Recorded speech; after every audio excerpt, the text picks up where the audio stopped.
അസ്സലാമു അലൈക്കും വറഹ്മത്തുള്ളാഹി വബറകാതുഹു. നിസ്കാര 5 വക്ത് നിസ്കാര അത് ഞങ്ങളൊരു അതിഥി പോലെ ആയിരിക്കും. ആ അതിഥിയുടെ ചന്തത്തിൽ ഞങ്ങൾ എന്താക്കണം, സൽക്കരിക്കണം, സുധാരിക്കണം, അതിന്റെ ചന്തത്തിൽ ഞങ്ങൾ നിർവഹിക്കണമെങ്കിൽ ആ നിസ്കാര ഞങ്ങൾക്ക് പേരായിട്ട് ദ്വാരക്ക് ഞങ്ങൾക്ക് ആശീർവദിക്കരുത് ചെന്നിട്ട് ഞങ്ങൾ കഴിഞ്ഞ ക്ലാസ്സിൽ പഠിച്ചിരുന്നു. അപ്പോൾ ഇതിൽ പല ആൾമാർക്കും പരാതി എന്താ വെച്ചിട്ടുണ്ടെങ്കിൽ നിസ്കാരത്തെ പറന്ന് ഷർത്ത് സുന്നത്തെല്ലാം പരിപൂർണമായിട്ട് നിങ്ങൾക്ക് പാലിക്കാൻ സാധ്യമല്ലേ, നിങ്ങൾക്ക് പല ആൾമാർക്കും അത്ര പഠിപ്പില്ല. അപ്പൊ എന്താക്കണെന്ന് ചില ടെൻഷൻ.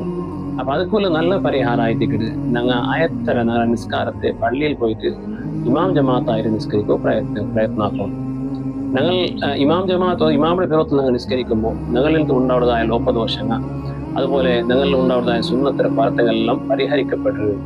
അതുകൊണ്ടായിരിക്കും പല ഇമാമിങ്ങ പിന്നെ ഇമാം ജമാഅത്ത് കട്ടായിട്ട് പോകുന്ന ചൊന്നങ്ങൾ ഉള്ളത്. റസൂലുള്ളാഹി സ്വല്ലല്ലാഹു അലൈഹി വസല്ലമ തങ്ങളെ ഒരു ഹദീസിൽ നമുക്ക് കണ്ടു. സ്വല്ലല്ലാഹു അലൈഹി വസല്ലമ തങ്ങൾ ചെല്ലു മൻ സമിഅ നിദാ ഫലം യംനഹു മിൻ ഇത്തിബാഇഹി ഉദ്റുൻ. ഒരാൾക്ക് ബാങ്ക് കേൾക്കട്, അയാൾക്ക് പിന്നെ ആ ബാങ്ക് ഉത്തരപ്പെടുക്കും അഥവാ പള്ളിക്ക് പോകും, അയാൾക്ക് യാതൊരു കാരണം എനിക്കില്ല, കാരണം ഇല്ലാണ്ട് അയാൾ പള്ളിക്ക് പോകാണ്ട് ഔത്ര നിസ്കരിച്ചിട്ടുണ്ടെങ്കിൽ ലം തുഖ്ബൽ മിൻഹു സ്വലാത്തുല്ലത്തി സ്വല്ല, അയാൾ നിസ്കരിച്ച നിസ്കാരമേ സ്വീകരിക്കപ്പെടില്ല ഒരു ഹദീസ് നമുക്ക് കാണും. അപ്പോൾ സ്വഹാബത്ത് കേട്ടാൽ ഒമൽ ഉദ്റു യാ റസൂലല്ലാഹ്, നബിയെ ഉദ്ർ കാരണം എന്തരേ? കാരണം ചെന്ന് അൽ ഖൗഫ് വൽ മറദു, പിന്നെ പേടി അതുപോലെ രോഗ ഇങ്ങനത്തെ ഇന്നുണ്ടായെങ്കിൽ പള്ളിക്ക് പോകാണ്ടിരിക്കാൻ ഒരു കാരണമാവണം. നിങ്ങളൊരു പേടിയുണ്ട് രായത്തിൽ 10 ഔത്ര 10 സാധ്യമല്ല, ശത്രുങ്ങമ അല്ലെങ്കിൽ എന്തെങ്കിലും ഒരു പേടി രായത്തിൽ ഉണ്ടായിട്ട് എങ്കിൽ പള്ളി പോകാവില്ല, അല്ലെങ്കിൽ രോഗ അനിമിത്തമായിട്ട് ഔത്തും ബാക്കിയത് എങ്കിൽ പള്ളി പോകാവില്ല. ഇതുകൊണ്ടൊട്ടു വെറുതെ കാരണാന്തരമായിട്ട് ഒരാൾ പള്ളിക്ക് പോകാണ്ട് ഔത്തും നിസ്കരിക്കുന്നുണ്ടെങ്കിൽ അതിൽ നിസ്കാരം സ്വീകരിക്കപ്പെടില്ല എന്നൊരു ഹദീസ് കാണാം.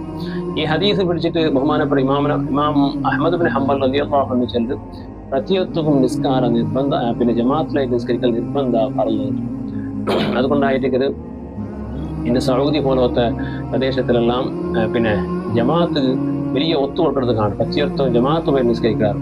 അതിന്റെ ഞങ്ങളും ഹംബലി മദ്ഹബിന്റെ ആൾമാരായിട്ടേക്കുന്നത്. ഹംബലി മദ്ഹബിൽ ഇമാം ജമാഅത്ത് പോലെ കട്ടായണ്ടായിട്ടേക്കരുത്. പക്ഷെ ഞങ്ങളുടെ മദ്ഹബ് ബഹുമാനപ്പെട്ട ഷാഫി ഇമാമും അതുപോലെ അബൂ ഹനീഫ ഇമാം റളിയല്ലാഹു അൻഹുമാ പോലത്തെ മഹാന്മാർ അങ്ങനെ ചെന്നാൽ പിന്നെ ഇമാം ജമാഅത്ത് ചെല്ലത് സുന്നത്ത് മുഅക്കദായിട്ടേക്കരുത്.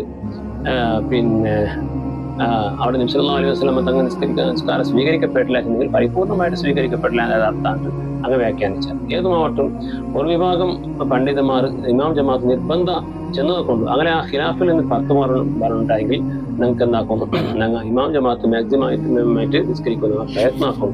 ഇബ്നു മഖ്തൂം റളിയല്ലാഹു അൻഹുവിന്റെ സംഭവത്തിൽ കണ്ട് പിന്നെ കുരുടനായ ബേസനായ ഇബ്നു മഖ്തൂം റളിയല്ലാഹു അൻഹു റസൂലുള്ളാഹി സ്വല്ലല്ലാഹു അലൈഹി വസല്ലം തങ്ങളുടെ ചെന്ത നബിയെ കണ്ണ് കാണില്ല, എനിക്ക് വയസ്സായത് നമുക്ക് കൈ പിടിച്ച് കൊണ്ടുപോകണം അറിയില്ല, അതുകൊണ്ട് ഹല്ലി തജിദു റുഖ്സത്തൻ, നബിയെ നക്ക് എന്തെങ്കിലും ഉദുറുണ്ടാ, നക്ക് ഒരു കാരണം ഉണ്ടാ, പള്ളി വരാതിരിക്കോ, നക്ക് എന്തെങ്കിലും റിയായത്തി ഉണ്ടാ ചെന്നിട്ട് കേട്ടപ്പോൾ നബി സല്ലല്ലാഹു അലൈഹി വസല്ലം തങ്ങൾ ചെന്നു ഹൽ സമയൻ നിദാ, നിങ്ങൾ ബാങ്ക് കേൾക്കടാക്കി, ആ ബാങ്ക് കേൾക്കരുത് എങ്കിൽ നിങ്ങൾ പള്ളിക്ക് ഉത്തര കൊടുക്കണം, ബാങ്ക് ഉത്തര കൊടുക്കണം, നിങ്ങൾ പള്ളിക്ക് പറഞ്ഞു ചെന്നു നോക്കണം. അത്രത്തോളം കഡായമാക്കി നബി സല്ലല്ലാഹു അലൈഹി വസല്ലം കർശനമായിട്ട് ഗൗരവമായി ചെന്നൊരു വിഷയമായിട്ടേക്കുന്നു.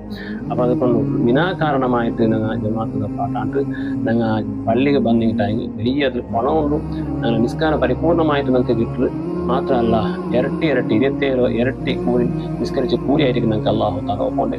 അതുകൊണ്ട് യാറത്തിൽ ഞങ്ങൾ പള്ളി വന്നിട്ട് ഇമാം ജമാഅത്തായി നിസ്കരിക്കുക പ്രയത്നാക്കുക. അള്ളാഹു തൗഫീഖ് തന്നു അനുഗ്രഹിക്കട്ടെ. അസ്സലാമു അലൈക്കും.